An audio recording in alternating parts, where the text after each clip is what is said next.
papanoorin natin ang final evening gown ni Emma Tiglao for Miss Grand International 2025. So, yung gown kasi, yung evening gown sa finals, makes it or breaks it. Siya na ba?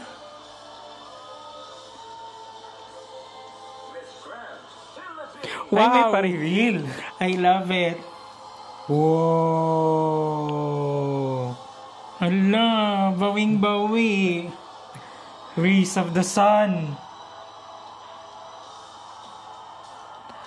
Blue, red, tsaka yellow. Philippine flag. Sun yan, no?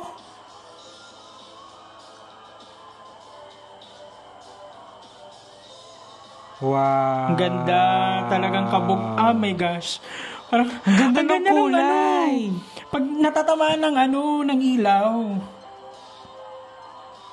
So, yung sobrang nagustuhan ko dun sa gown is, first, meron siyang pa-reveal. And then, yung kanyang design. Tapos yung mga lines.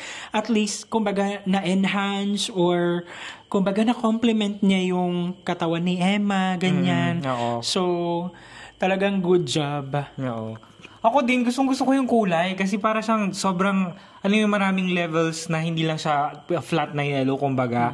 Kung pag tinatamaan siya ng ilaw, yung ang sinasabi mong curves niya, talagang na-accentuate. Ganyan. Tapos, yung tawag dito, yung daladala niyang feather naman, it extends yung gown. Nung una kinabahan ako kasi akala ko si Elmo ang lalabas sa Sesame Street, Big Bird. Pero congratulations to Rian Fernandez. Ang ganda. Good job. Si Rian Fernandez taga Pangasinan, di ba? Really? Hindi ko alam. Hala, nag-assume. Overall, sobrang happy natin dito. Sobrang pasabog yung niya, evening gown.